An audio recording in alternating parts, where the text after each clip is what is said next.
Dans un monde où la foi et la spiritualité jouent un rôle central dans la vie de nombreux individus, il est crucial de comprendre la distinction entre croyance et expérience. La croyance, aussi puissante soit-elle, peut devenir une arme à double tranchant lorsqu'elle n'est pas accompagnée d'une expérience réelle et tangible. Nous explorons les profondeurs de la foi chrétienne en mettant en lumière l'importance des rencontres divines et des expériences spirituelles véritables. Vous découvrirez comment la transformation personnelle et la puissance spirituelle ne peuvent être pleinement réalisées que par l'intermédiaire d'une relation authentique avec le Seigneur. Plongez dans ce voyage spirituel qui vous incitera à chercher davantage que de simples croyances et à embrasser une vie remplie de la réalité divine.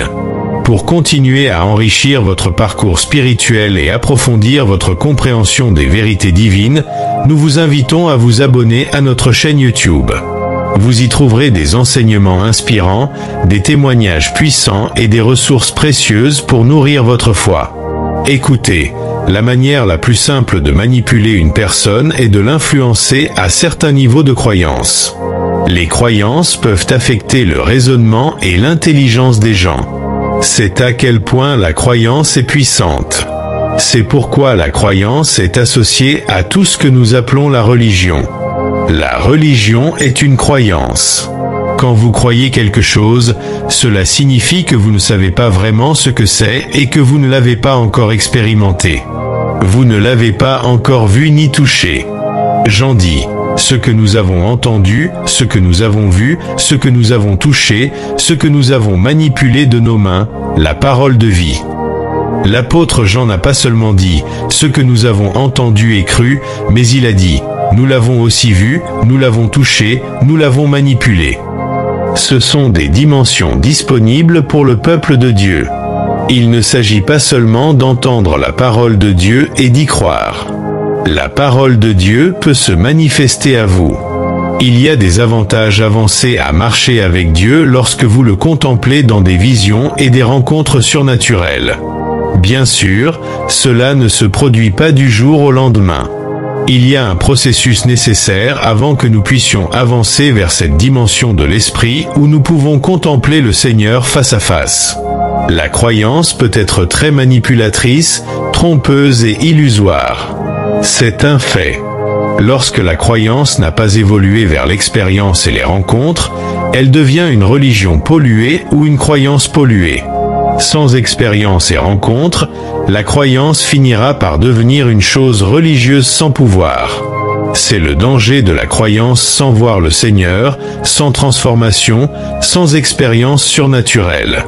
La croyance sans évoluer vers des rencontres littérales avec le Seigneur Jésus-Christ mènera à la corruption, à la défaite, au doute, finalement à l'incrédulité qui se traduira par une simple religion. Notre Jésus est vivant. La parole de Dieu est vivante. Les anges sont réels. Paul est réel. Les esprits des hommes justes rendus parfaits sont réels dans les royaumes de l'esprit. Nous avons la vue pour voir au-delà des royaumes physiques. Nous pouvons voir ce qui est invisible. La raison pour laquelle les hommes n'ont pas cherché à accéder au royaume de l'esprit est que personne ne l'a prêché, personne ne l'a mis en avant. Je remercie Dieu que dans ces derniers jours, Dieu ait commencé à libérer ce puissant mouvement de son esprit de manière sans précédent, au nom de Jésus, et tout le monde dit Amen à cela. Applaudissons le Seigneur pour cette avancée dans notre marche avec Dieu. Donc, nous devons être prudents avec la croyance sans expérience. On peut facilement être trompé par la croyance, mais on ne peut pas être trompé par l'expérience. On ne peut pas être trompé par des rencontres divines. Quand Ésaïe a rencontré le Seigneur, quelque chose a changé dans sa vie. Voyez, un prophète sans une véritable rencontre authentique ne peut pas être digne de confiance. Peu importe les titres que vous avez. Sans avoir une expérience avec le Seigneur Jésus-Christ, vous ne pouvez pas être digne de confiance. Lorsque nous le contemplons dans des visions, c'est alors que nous nous transformons. Nous nous transformons dans le royaume des visions lorsque nous le contemplons dans sa gloire et sa splendeur. Nous plongeons profondément dans les royaumes de la puissance pour comprendre comment saisir les pouvoirs, tirer parti des pouvoirs, soumettre les pouvoirs et utiliser et harmoniser avec les pouvoirs. Rappelez-vous, vous ne combattez pas les pouvoirs. S'il s'agit d'un pouvoir impur, vous le soumettez et le chassez. S'il s'agit d'un pouvoir pur, vous le comprenez, vous vous harmonisez avec lui et vous l'utilisez. Vous m'entendez maintenant ? Il est important de comprendre comment nous relier au pouvoir et comment nous assurer de maîtriser ce que Christ a dit. Je vous donne le pouvoir de marcher sur les serpents et les scorpions. Marcher dessus, c'est les soumettre. Les pouvoirs doivent être soumis, et ensuite vous tirez parti des pouvoirs. Les pouvoirs sont les lois qui maintiennent toute création ensemble. Dieu est celui qui a uni toutes les unités d'esprit. Vous comprenez qu'il y a 3 esprits à partir desquels Dieu a extrait des pouvoirs pour créer toutes choses. Toutes les choses viennent de ces unités de pouvoir, et ces 3 pouvoirs sont l'esprit de sagesse, l'esprit de compréhension et l'esprit de connaissance. Pour maîtriser les pouvoirs, il faut que nous montions dans les royaumes de la connaissance, de la sagesse et de la compréhension pour saisir et chevaucher des pouvoirs de différents royaumes et dimensions. Cela a-t-il un sens ? Donc, je veux éradiquer le concept de croyance sans expérience. La religion veut vous limiter à la croyance sans expérience, mais Jésus est la réalité, pas une croyance. Jésus est la vie, pas la mort. Jésus est la vie, pas la religion. Jésus est la réalité. La Bible dit dans le livre de Jean, chapitre 14, verset 6, « Je suis le chemin, la vérité et la vie ». En d'autres termes, je suis la réalité. Jésus est la réalité. Religion et réalité commencent toutes deux par R. Vous devez choisir entre religion et réalité. J'ai choisi la réalité. Je ne sais pas pour vous, mais je choisis la réalité, pas la religion. La religion dit de s'en tenir aux croyances, de ne rien voir, de simplement lire les livres, de croire et d'attendre que Jésus vienne pour vous. Pourtant, Jésus veut se révéler à vous. Il veut révéler son royaume, sa puissance, sa gloire dans votre vie. Jésus veut vous donner le pouvoir. Rappelez-vous, Jésus a délégué 2 niveaux de pouvoir à ses disciples. Le premier était l'autorité. La Bible dit qu'il leur a donné le pouvoir sur les serpents et les scorpions, et a dit « Marchez sur les serpents et les scorpions et sur toute la puissance de l'ennemi, et rien ne pourra vous nuire. » Dans le livre des Actes 1h08, il a dit « Vous recevrez de la puissance lorsque le Saint-Esprit viendra sur vous, et vous serez mes témoins à Jérusalem, en Samarie, en Judée, et jusqu'aux extrémités de la terre. » Le christianisme sans puissance est juste une religion vide de force, de capacité et de vie. La puissance est ce qui fait du christianisme ou de la croyance en Christ une réalité. C'est pourquoi Christ a beaucoup parlé de la puissance. Je me souviens d'un des enseignements de Paul où il a écrit « Soyez forts dans le Seigneur et dans la puissance de sa force. » Soyez forts dans le Seigneur et dans la puissance de sa force. Vous devez être fort dans la puissance de sa force. Criez Amen à cela. Soyez fort dans la puissance de sa force. Même l'Esprit de Dieu fonctionne par la puissance. Soyez fort dans la puissance de sa force. Je suis très contrarié par les chrétiens qui vous parlent seulement de l'œuvre achevée de Christ et disent que c'est fini, que vous n'avez rien à faire, juste croire. Croire quoi ? Il est dit, soyez forts dans la puissance de sa force. Dites-le encore, soyez forts dans la puissance de sa force. Qui vous a déjà enseigné ce qu'est la puissance de sa force? Comment pouvons-nous être forts dans la puissance de sa force? Que signifie être fort dans la puissance de sa force?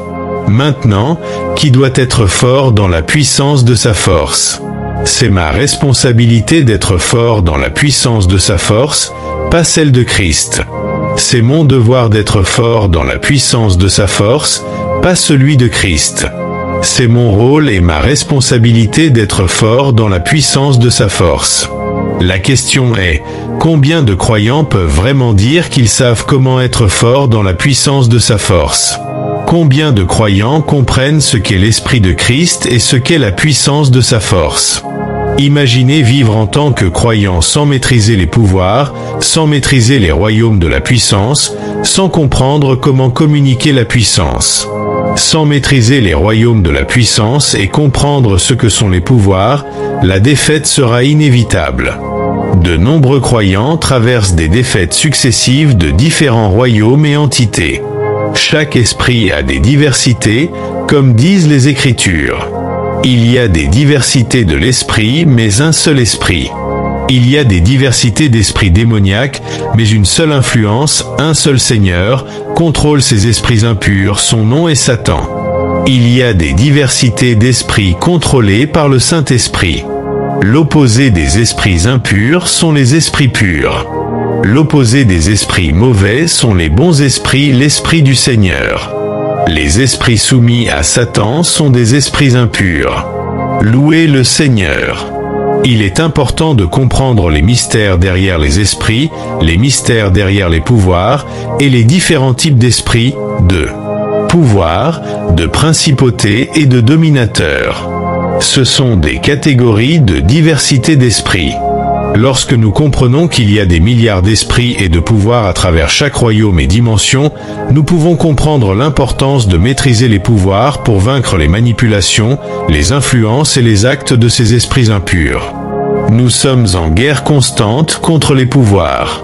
Vous le savez tous très bien. Les pouvoirs sont des esprits qui produisent certaines attaques, efforts ou facilitent des oppressions spécifiques. Ils sont évidents dans leurs activités. Lorsque quelqu'un est attaqué par l'esprit d'affliction, cette personne commencera à manifester de multiples afflictions, pas seulement une seule. Par exemple, quelqu'un pourrait avoir le diabète, le cancer, une insuffisance rénale, une condition cardiaque, une infection pulmonaire et la tuberculose tout en un corps. Cette personne est sous le pouvoir de l'affliction. L'affliction est un esprit. Elle vient du royaume des pouvoirs, et il faut une plus grande puissance et autorité pour détruire la source de vie et le soutien de tels esprits. Lorsque les croyants n'ont pas de maîtrise des royaumes de la puissance, la défaite à différents niveaux sera inévitable. En parcourant les dimensions de la croyance et de l'expérience spirituelle, nous avons découvert que la foi véritable ne se limite pas à une simple adhésion intellectuelle aux doctrines religieuses. Elle implique une rencontre personnelle et transformative avec le divin. C'est cette expérience directe qui nourrit et renforce notre spiritualité, nous éloignant d'une religion stérile et nous rapprochant d'une réalité vivante et vibrante. La véritable puissance de la foi réside dans la capacité de voir, de toucher et de vivre les vérités spirituelles. En embrassant cette dimension plus profonde, nous sommes appelés à transcender les limites de la croyance pour entrer dans une communion authentique avec le Seigneur. Nous espérons que cette exploration vous a inspiré et encouragé à chercher une relation plus profonde et plus intime avec Dieu. N'oubliez pas que la foi sans expérience est une religion incomplète et que chaque croyant a le potentiel de vivre des rencontres divines qui transforment sa vie.